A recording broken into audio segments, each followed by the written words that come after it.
So here's another one of these so-called debunkings that's making the rounds. It's called The 6 Most Ridiculous Arguments Against the Minimum Wage Debunked. It really should be called The 6 Most Ridiculous Strawmans I've Just Made Up Against the Minimum Wage Debunked. These arguments are really, really, really bad, and yet this is making the rounds all over the place, and quite a few people have sent it to me, saying that they're getting this from liberals, and it is just so ridiculous, though. I can't help but notice it was published on April 1st. So I might want to give Dante Atkins a little bit of a break. I don't know anything about him, and he might be just having fun at the expense of liberals so that they'll put these ridiculous so-called debunkings around. But who knows? Maybe he's serious, and the people who are spreading this around are certainly serious, so let's go through it. So we start off, quote, "The minimum wage is so low that it can't even keep a family of 2 above the poverty line." Now I'm assuming that he means a family of 2 with one person making the minimum wage and working full time. What about the other one? Or what about people who were living on their own, who were just a family of 1? And, you know, when I was getting out into the world and I wasn't making very much money, I got roommates and we split the costs. You know, these are things that are possible. Minimum wage prevents the low-rung jobs for people trying to get into the workforce or get back into the workforce after an absence or something like that. It's meant to help unskilled workers come in, and it's really just about people who are starting out. And they need to get the work experience, they need to get the job history, they need to get all of that built up, and then they move on. I've covered this before. Most people on minimum wage don't stay there more than a year. And I mean, when they say things like that, they're kind of pretending that these are all the people out there working minimum. No, it's mostly people getting started in the workforce. And when you raise the minimum wage, all you do is remove those bottom rungs of the ladder, so that when they become a family of 2, they can't even get the minimum wage because they can't even get the jobs. And I mean, through it all, we still have this assumption that this is just a magic thing. Government waves a magic wand and wages go up and we don't have to worry about where the money comes from, and there are going to be no other effects in the economy, things like that. So, I mean, we'll see this all the way through. I'll just keep going. Raising the minimum wage is incredibly popular. Voters even passed an increase to the minimum wage by an overwhelming margin in deeply conservative Arkansas. Argumentum ad populum. But any time an increase to the minimum wage is contemplated anywhere, business interests and conservative media outlets always come up with the same reasons why the minimum wage should stay where it is. Let's take a look at some of these excuses and do away with them once and for all. Count the weasel words, people. Myth number 1. Well, if you're going to increase the minimum wage to whatever amount is at issue, then why not increase it to $50 an hour? Why not $1,000 an hour? Well, intuitively, because that sounds absurd. But sure, let's actually look at it. One of the most common arguments for increasing the minimum wage is that it will stimulate the economy. Of course, there's absolutely no evidence of that. This works in 2 ways. For one, when workers are paid more, they spend more, which drives up demand and increases economic activity. Can anyone say broken window fallacy? But in addition, paying higher wages reduces poverty and the strain of the social safety net. Again, this is assuming that everyone's going to keep working and get the wage. What's going to happen is a lot of them, maybe even most of them, are going to be out of work. That's going to increase poverty and the strain on the social safety net. And you might have a few who will actually be making more money, but guess what? They're going to be overworked now. That's what you hear. Oh man, my boss is really overworking me. Well, that's what happens. Because now that the minimum wage has gone up, you need 3 people to do the work that 4 or 5 employees used to do. Because they can't afford to hire as many employees. Really? Why is this so hard to understand? Why is this so hard to understand? When your household expenses increase, you have to do more with less, right? Isn't that how it works? Or is this guy just another one of those rich elitists pretending to care about the poor? You know, we've seen plenty of them, haven't we? I've talked about them before. Who don't have a clue how it is to actually live and work on a budget. But yeah, you have to do more with less. Well, when the costs of employing someone go up, it's the same thing. You can't afford to hire as many people, and so the smaller number of employees you have to make them do more. Because how else are they going to generate enough wealth to make it worth paying them the money? If you're paying a worker $10 an hour, he has to generate more than $10 an hour of wealth for every hour he works. Otherwise, you're losing money by hiring him. I really don't get why people don't understand this. It is no different from your household budget, people. No different. Some people, though, use this basic economic principle to set up a ludicrous straw man argument. Yeah, this guy would know nothing about that, would he? If increasing the minimum wage is an economic boon, why not increase it to something ridiculous? Because basic economics is against that too. Raising the minimum wage too high will certainly kill jobs. A coffee shop, for instance, cannot afford to pay its baristas $100 an hour. Great! Congratulations! You got the whole point we're trying to make! If you force people to pay their employees more, they're not going to be able to afford them. Just like if the price of widgets goes up, poor people won't be able to buy widgets now. And even middle-class people will have to cut down on their widget budget.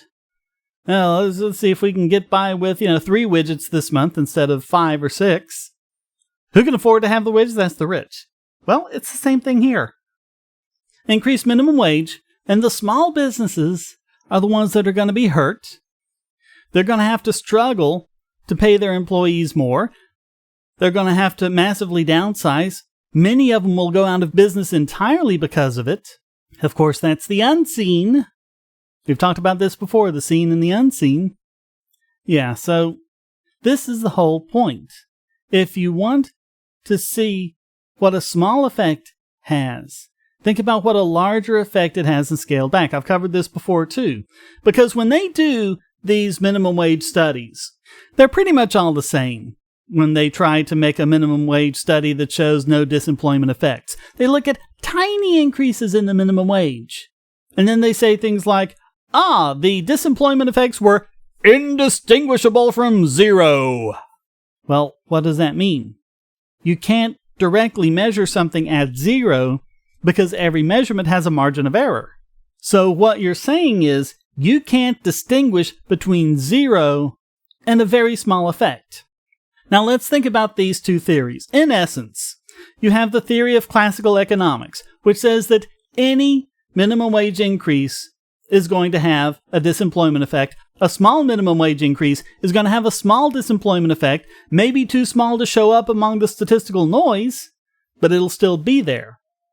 And then this modern pseudo-Keynesian type thing, which I think is just make up what sounds good or what you want and then come up with rationalizations to support it later, which says that, if we raise it to $100 an hour, there'll be disemployment effects, but not if we raise it to a smaller amount. In scientific terms, the classical model uses the linear non-threshold model, and they are using the linear threshold model. So what they are saying, the classical economists are saying that when that curve goes back for how many jobs you're losing for each minimum wage increase, for smaller and smaller increases, you have smaller and smaller disemployment effects, and they merge at zero.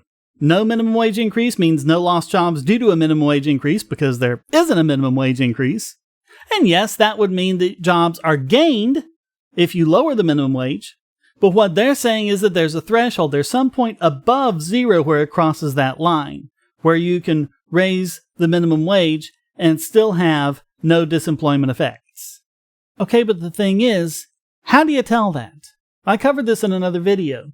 If you're just looking at these small effects, everything is within the statistical noise.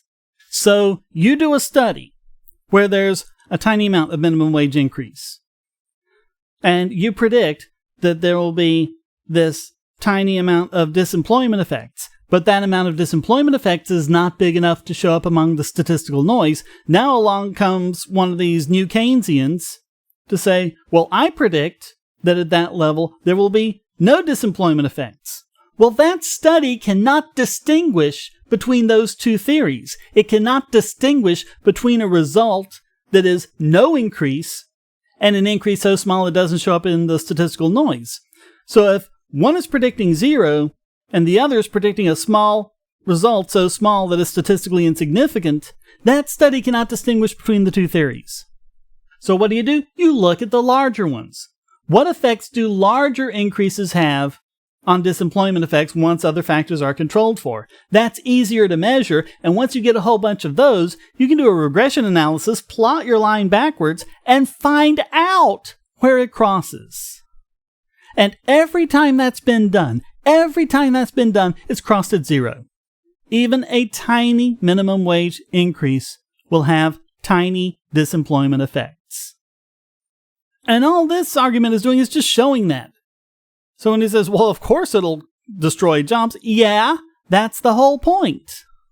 So this is what he says. What is an ideal minimum wage that will provide a dignified living without killing jobs?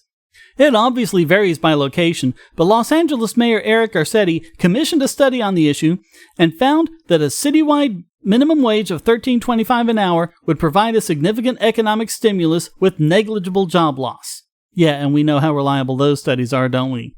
And given how low the federal minimum wage is in terms of its purchasing power, it would stand to reason that there's a lot of room to increase it before any adverse effects to the economy set in. How does that follow? What does the purchasing power have to do with whether or not businesses can afford to hire people? What does it have to do with the amount of wealth those employees can create for those businesses? This has nothing to do with anything, folks. Nothing to do with anything. So bottom line, if you increase the minimum wage to $15 an hour, you won't kill the economy. Well, maybe not, but you'll put all sorts of poor people out of work. All sorts of people who are trying to enter the workforce, unskilled laborers, newcomers to the workforce like teens, and especially minorities. This has been studied over and over and over again. Minimum wage disproportionately hurts minorities. I guess that kind of brings us to myth number 2. Who cares about the minimum wage? It's just for teenagers. No one ever said that. This is a straw man. This one is a favorite argument of hardcore conservative ideologues. No, it isn't. No, it isn't. According to the Department of Labor, 88% of people earning minimum wage are age 20 or over. Yeah, so?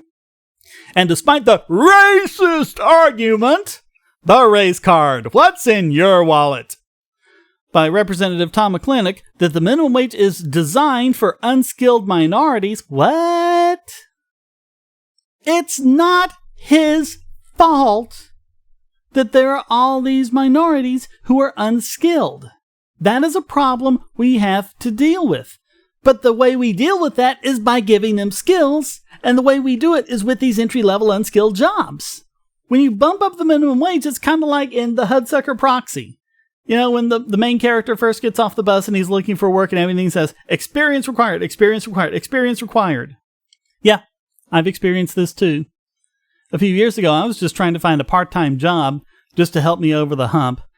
And man, it was crazy. In fact, like Panera Bread. You get a job there making sandwiches. How tough is it to make sandwiches? I can make sandwiches. I can make all sorts of sandwiches. They wanted 2 years of experience making sandwiches. That's what the minimum wage does, people. That's what it does. If you ever looked at a job that you should be able to just walk in and do with a minimal amount of training, and it says experience required, or you keep losing jobs to people who have more experience than you, or who have been in the workforce longer than you, that is a job you lost due to minimum wage. And which of us haven't experienced that? Except for maybe these spoiled rich trust fund babies, who again don't have a clue what it's like to live on a budget. So yeah, go ahead and call him a racist for pointing out reality. It's the minimum wage that's racist. Come on, look up the Davis-Bacon Act.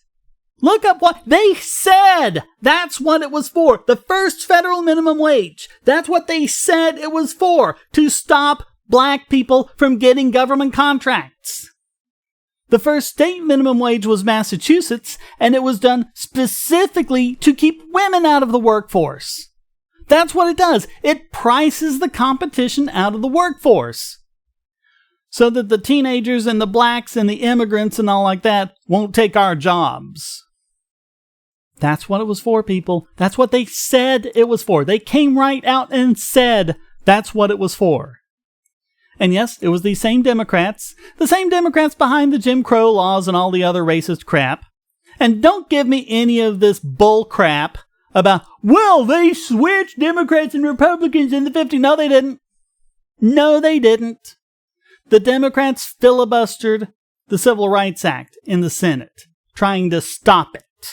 And now they're taking credit for it. It's disgusting.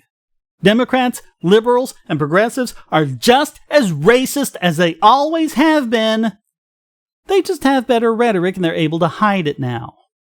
And one of the ways they do that is by calling other people racist. But look, if you do anything to stop people on the lower rungs from getting jobs, you're going to disproportionately affect minorities. That's just how it is. The price mechanism is an equalizer here. The price mechanism is what invites these people into the job market, lets them have jobs, lets them build skills, lets them become skilled laborers, lets them better themselves, and lets them pull themselves up out of poverty. You raise the minimum wage, you put a price support on it, because that's all a minimum wage is, and you stop that in its tracks. In 2012, nearly 78% of minimum wage workers were white. Yeah, and how does that compare to the entire population, huh? See, you just throw out a percentage like that, you don't do any sort of comparison, and you pretend it supports your arguments. What's that old thing? 95% of survivors of airplane crashes looked for the exits before the plane took off. What does that mean? Does that mean you should look for the exits? Well, no, because it's just a statistic with no comparison. You can't survey the dead people to see if they look for the exits or not, because they're dead. You can't survey dead people. So you can't tell, well, I mean, because if 95% of the dead people also look for the exits, then you can conclude that it's useless to look for the exits because it doesn't matter. Yeah, it's the whole thing. Someone throws out a statistic like that. The operative question is, compared to what? What are you comparing it to? 78% of minimum wage workers were white. Compared to what? Compared to what? What would we expect it to be if there were no racial components there? He doesn't even try to answer the question. But of course, if you were good at statistics, he probably wouldn't be making all these dumb arguments to begin with. All right, myth number 3. The minimum wage is for part-time workers and people who aren't relying on it to actually support a household.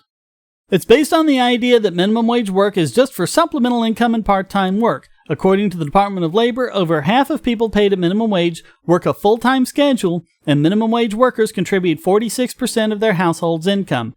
Wait a minute. Didn't he just say earlier about how a minimum wage wasn't enough to contribute to a family of 2, and now it's only 46% of the income? That means 54% of the income is coming from others.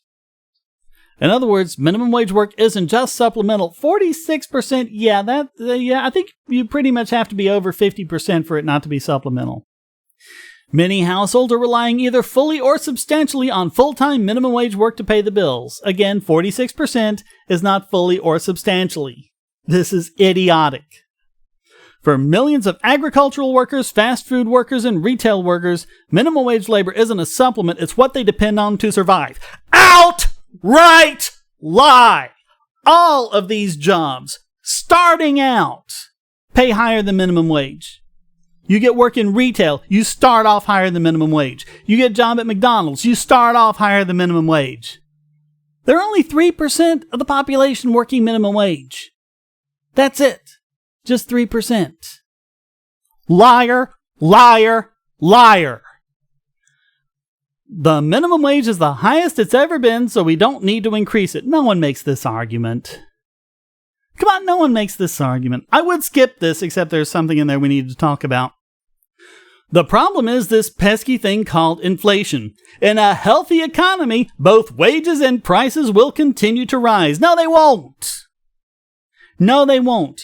In a proper free market, where everything is growing, and where everyone in every socioeconomic class is getting richer. Poor people are getting richer, working people are getting richer, minorities are getting richer. You have price stability. In fact, you have a slight price deflation, which I don't like calling deflation, because what happens is, and I've covered this before as well, see my video on inflation. When you have people innovating in a market, it becomes easier and easier to do things. So that means that workers are able to do more and more with an hour of labor. Look at what computers have done to pretty much every single industry. They've made pretty much everything so much more efficient, even if the worker doesn't use a computer directly. There's something about his job that's computerized to make it more efficient. So what that means is you can do more with the same amount of resources, which means that the price is going to go down, which means your paycheck is going to go farther. That's not what inflation does. Inflation is caused by government printing money. Well, you can have short-term inflation. It might go up a little bit and then go right back down again. But the only way to have long-term sustained inflation is with government printing money. And that results in wealth being stolen from the poor and middle class to go to politicians, banks, and politically connected people and organizations. That's what it is. It's an upward transfer of wealth. You're taking money from the poor to give it to the richer. Well, not just the richer, the politically elite. If you're rich but not politically elite, you still lose out, but it's really the poor people who get hurt the most. So, no, this is not the case. If this is the case, if inflation is about the growth of a healthy economy, then why are all the components of economic growth controlled for inflation? I really want someone to... No one can answer me that question. I want someone to answer it. Come on, try to answer that question. Why do they control for inflation and economic growth figures if inflation is an indicator of economic growth? Makes no sense. So, yeah, the way to stop this is to stop inflation, which means moving over to sound money. And I've covered this too. If you look up until the end of the Bretton Woods system in 1971, wages kept up with productivity. Right at that point where we started going to fiat money, productivity kept going up, wages kind of stagnated in real terms. That's what inflation does, people. That's what it does. And he goes and gives you all these figures on inflation and about how much of it, and it doesn't seem to occur to him that no, the solution is to stop the inflation. Idiotic. Completely idiotic. Some states are taking steps to solve this by indexing their minimum wage to inflation, but the federal minimum has no such provision. It will just stay where it is at a set numerical value until Congress decides to change it. You know, indexing's been tried over and over and over again in many countries. You know what's happened? Economic stagnation and hyperinflation and massive unemployment. Maybe not at first, but after it gets going, it really gets there. Myth number 5. Here's the first one that I think that isn't a complete straw man. Raising the minimum wage will kill jobs. Yeah, we know this. Study after study. We touched on this one a little bit already, but let's just get straight to the Department of Labor to address this one. Yeah, the Department of Labor. You don't think they might have a little bias? You don't think they... Yeah, why don't you look at the consensus of labor economists who have no such bias? A review of 64 studies on minimum wage increases found no discernible effect on employment. There's that word, discernible! We talked about that earlier. No discernible effect. That's different from no effect, people. That just means that whatever effect it has gets lost in the statistical noise. So yeah, it's the same old thing. You look at just the studies that look at tiny little bumps up in the minimum wage. Oh, I found no discernible effect. Yeah. Right. Good to know. You smoke one cigarette, it'll have no discernible effect. You know, it's still got cancer-causing crap in it. But isn't it amazing how, as soon as you look at larger effects, or as soon as you focus on target groups, such as teenagers or minorities, all of a sudden, these effects become discernible. As soon as you do a proper study, focusing on things in a way where you would expect the value to be above statistical significance. Turns out the other way. Additionally, more than 600 economists, 7 of them Nobel Prize winners in economics, have signed onto a letter in support of raising the minimum wage to $10.10 by 2016. Yeah, well, how many Steves do they have? I should probably explain that reference. There was this creationist organization who came out with this petition which appeared to say that scientists doubted evolution and they claimed to have all these thousands of signatures and things like that. And turns out when a lot of them were interviewed by others and saying, why did you sign this petition? They were basically conned into signing it. Now, I don't know if that's what happened here or not, but it's interesting that when you look at this letter, you look at a lot of these economists on there, and you find the names of economists who have written economics or macroeconomics textbooks for high school and college level economics classes. And you go and look at those textbooks, and what do the textbooks say? It says that minimum wage kills jobs. That's what the textbooks say, because that's the consensus. I mean, you also have the same thing. You have the climate change deniers. Oh, here's a list of, 3,000 scientists who doubt global warming. What do those lists mean? Absolutely nothing. Absolutely nothing whatsoever. It is the tool of the woo and the pseudoscientist, nothing more. So the National Center for Science Education came up with Project Steve.